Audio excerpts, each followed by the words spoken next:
I am here with Jason Gardner, who is a philosophy professor at Washington University. Hi, Jason. Welcome. Hi, Sahar. Thank you for having me. So you wrote a really extraordinary paper. The paper is something like Against Enemies, Negative Politics, Contentious Times. I was hoping you would tell us more about that. Against enemies. First of all, like, what do you mean by enemy? Okay, so an enemy is it's a sort of complex thing.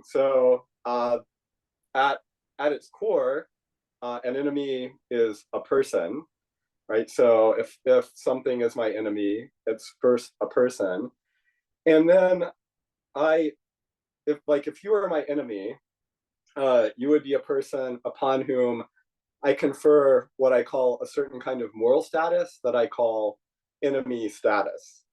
And what I mean by this is that I regard you as deserving little or no or none of the moral consideration that I generally give to people just because they're people. And so these are the two parts of the enemy. The enemy is a person and a moral status that someone else sort of projects onto them or confers onto them.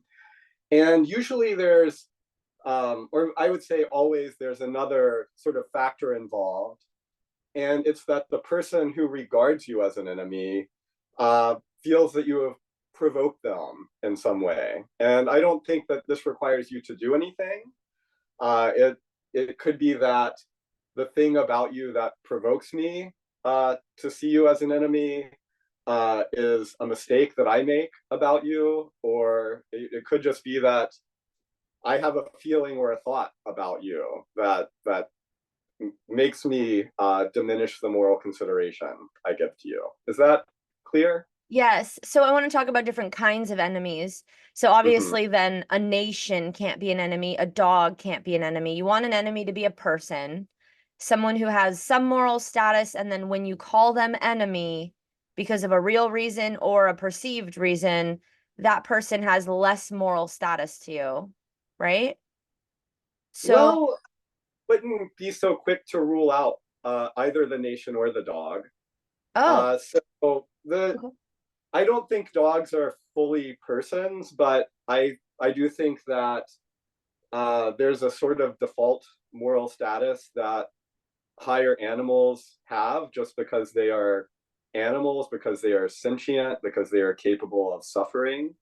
And I could meet a very annoying dog and be provoked to not give that dog the consideration that I give to dogs generally. And so that might fall short of enmity, but it's very close. It's very similar. Okay. And similarly, in the case of a nation is made up of persons in some sense. It's at least partly composed by persons.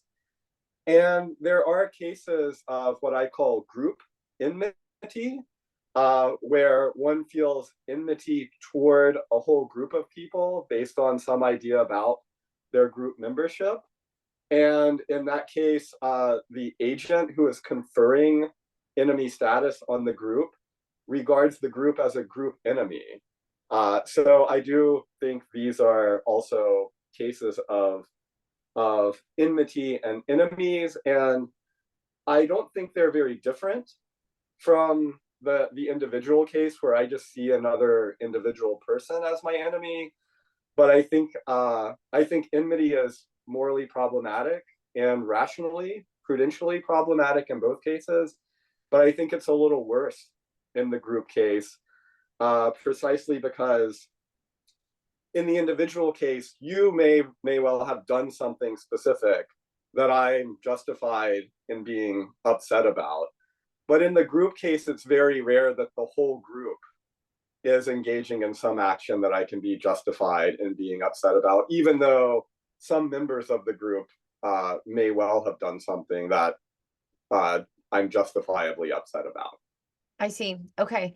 So thinking about more of these cases of enemies, is there any difference between a political enemy Like I'm a libertarian, so all the liberals are my political enemies.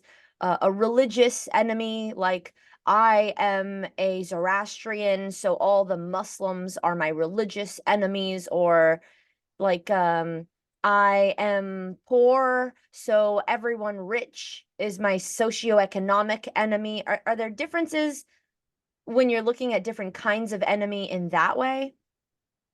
Not so, on my view, I would just consider all of these cases of group enmity and the enemies as group enemies. I would sort of tell the same story about them. And then the differences between them would just be um, differences in what like if I'm the person who regards a group as my enemy, there are different factors that provoke my enmity that I regard as reasons to diminish the moral concern I give to people Okay, in the group. okay. Let's dig a little deeper. Yeah, Your view in this paper, which is publicly accessible, the yeah. link will be in the video description for everyone to read, Hmm. is that we should annihilate our enemies. Can you tell me what do you mean by annihilate and then justify annihilating enemy? Okay, so it's not simply that we should annihilate our enemies, it's that we should immediately annihilate all of our enemies now and going forward. So it's a even stronger claim than you suggested. And I realize that this can sound controversial because I believe when most people think about destroying their enemies, they imagine killing them or something like that, or forcibly making them behave in a different way, maybe something like that. But I don't think that that is a good way to annihilate enemies. It's very costly. It's likely to go wrong. It's likely to be bad for the annihilator. And there's just a very easy way to annihilate our enemies, and it's because the enemy is both a person and a conferred diminished moral status. So to annihilate my enemies, all I have to do is restore to them the default moral status that I give, the default moral consideration that I give to people generally. And if I come to, regard the person as worthy of this basic moral consideration that I think people deserve just in virtue of being persons, then I have eliminated the enemy, and all that's left is a person. You mean by annihilate, do something in yourself. Right. You mean by annihilate your enemy, change in you how you're seeing the other so that they're no longer an enemy, not because they don't exist, but because you don't see them as having diminished moral status. That's right. Okay, let me push back on the other way of doing things, Mm-hmm. the historical way, just like kill them. Make them Yeah. no longer an enemy because they no longer exist. Evaporate them or something, um, Mm-hmm. which we've done historically as Americans. You said it would be bad for us to annihilate our enemies by killing them. What do you Yes. mean by that? Bad for us how?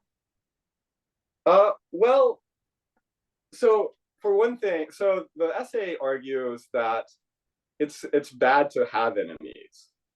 So there are prudential reasons why it's bad to have enemies, and these are mainly about just the cost of uh, doing battle with someone as an enemy, the cost of being in a conflict with someone else versus being upset with them and dealing with them in a different way that respects their moral status.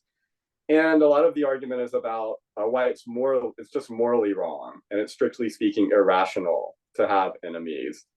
Um, so it's bad to have enemies, and this is why we should annihilate them. And then there are just two ways you can go about annihilating them. You can launch a military campaign if you can afford that.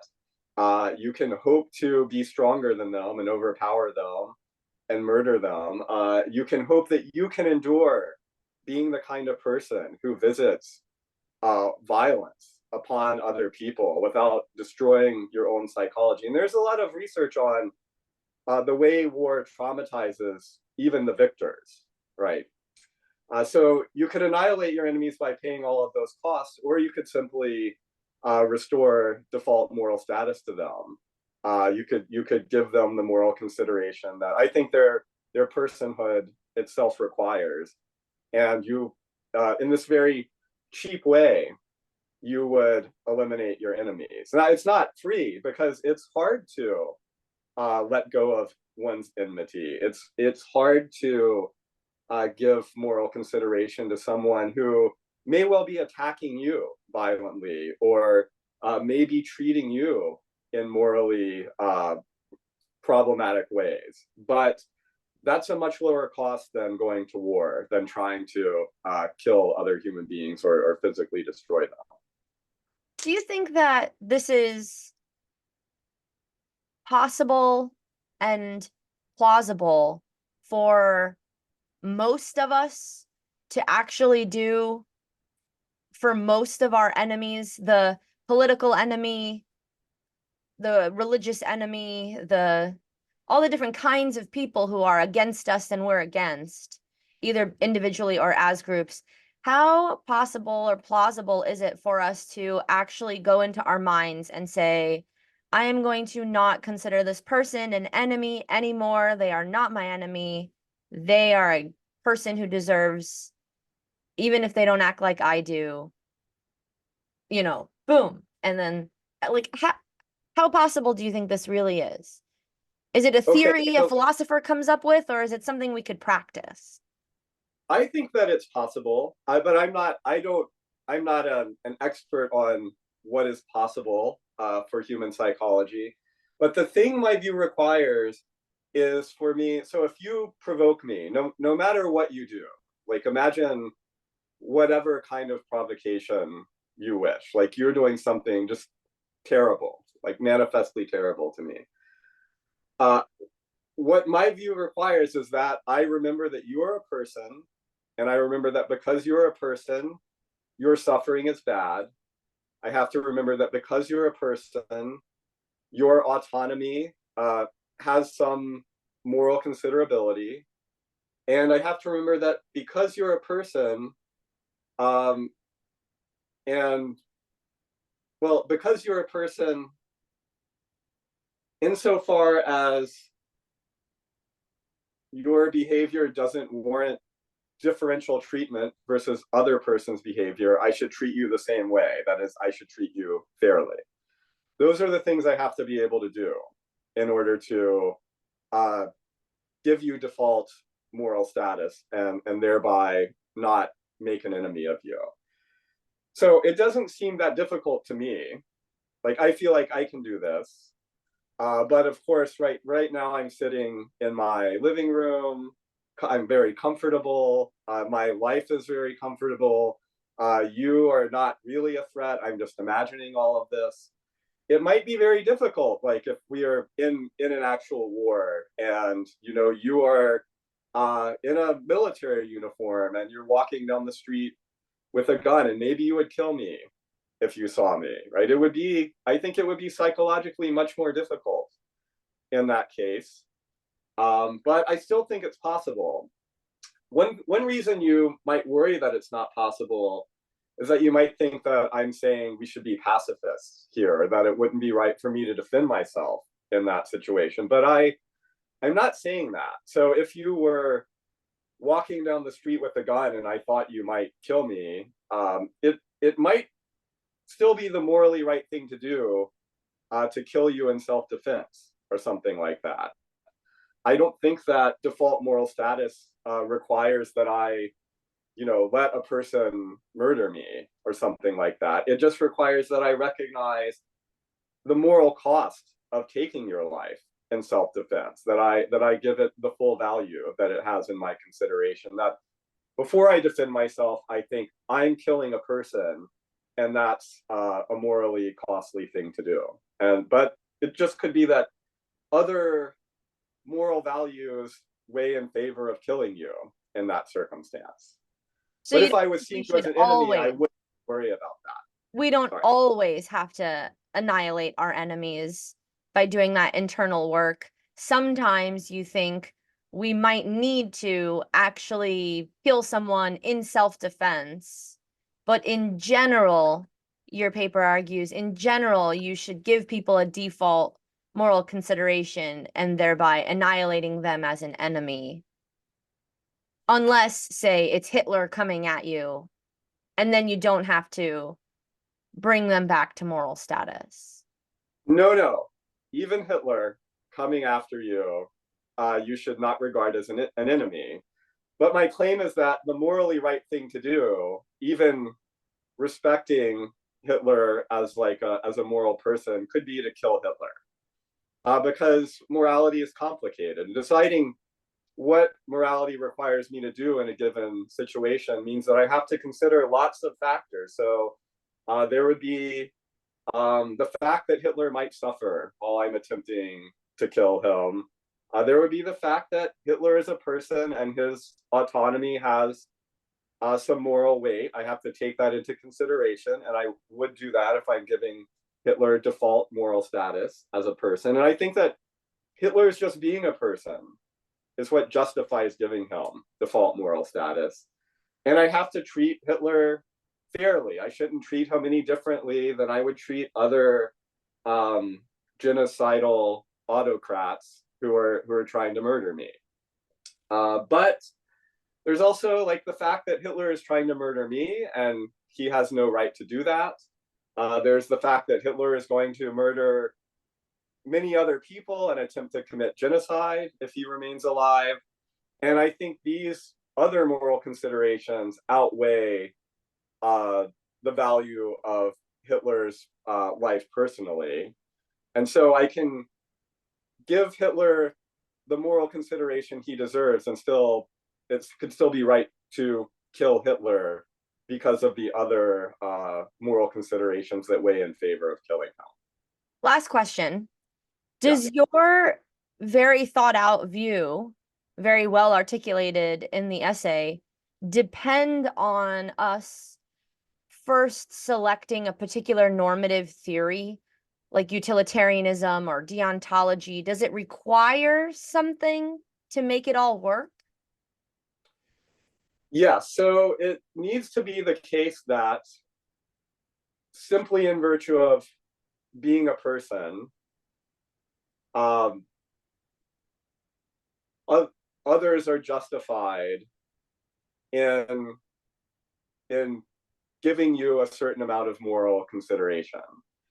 And I think there are good reasons to think that that's true. And I think that the sort of mainline normative theories, normative ethical theories, are getting at different ways in which facts about persons justify considering them, giving them a certain kind of consideration. So I think utilitarianism is right in noting that the fact that persons suffer makes and facts about what suffering is like makes it bad to cause a person to suffer, and it makes it good to cause a person to experience joy. And I think facts about the cognitive structure of persons make it good to give room to give other people room to express their autonomy, to be autonomous in the world. And I think that there are facts about persons that make it reasonable to treat persons fairly, whatever fairness is. And so that's why I think the view works. But yeah, if it turns out that there are no facts about persons that warrant giving them certain kinds of consideration, yeah, then the view would just fall apart.